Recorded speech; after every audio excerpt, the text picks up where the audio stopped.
I worked as a security guard in a hospital for a period of time, and then I became a police officer. After several years, I was injured in the line of duty and in and out of hospitals for a year.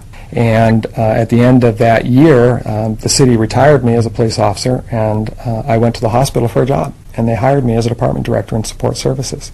I became close to the chief executive. He became my mentor, in essence, for life.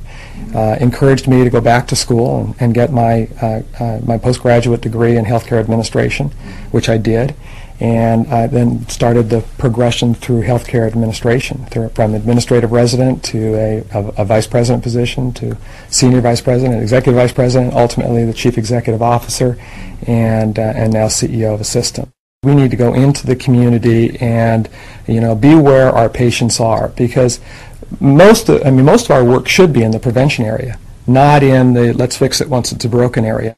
We're going to have to rebuild this system, and it's going to be the young healthcare leaders of the future that are probably going to be the ones that come up with the new mechanisms to fix the overall system. You can enter in a doctor's office and be an ambulatory care manager or administrator.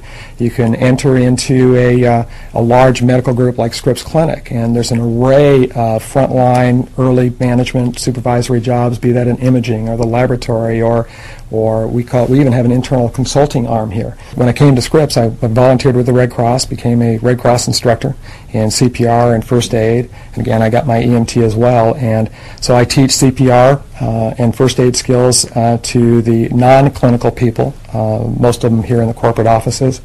I'm also a reserve commander in the Sheriff's Department, in charge of the Search and Rescue Bureau, and I teach the medical module as well for their academy, and I go out and actually handle calls in the desert for search and rescue, and we deal with a lot of trauma patients out there, and I get this enormous reward, the sense of reward, because I know exactly what our doctors and nurses are facing in the emergency room, because I do it in a different setting. I'm probably the least important person in this organization to the patient. The patient could care less that there's a chief executive sitting in a corporate office somewhere. My job is the health of the organization. If I do my job in the background and I create a motivated workforce and an educated workforce, the quality and the level of care improves, and that's the value. The nuts and bolts of workforce education is the responsibility of Stephanie Becerra. She's learning leader at Scripps Center for Learning. Well, in healthcare, you really want to look at retaining the best. When you make a large investment to recruit employees, you really want to have a program at your institution that's going to keep them there. And so Scripps is really committed to continually grooming our employees, to having leadership opportunities, to having training opportunities that will constantly keep them at their best. I completed my graduate work in education, really focusing on instructional design as well as adult learning theory. So it's been a perfect match because the Center for Learning really is looking for individuals that are able to identify how do you create a learning opportunity that's going to meet the unique needs of adults, especially considering the healthcare profession where it's changing constantly. The senior leadership at Scripps is completely behind learning.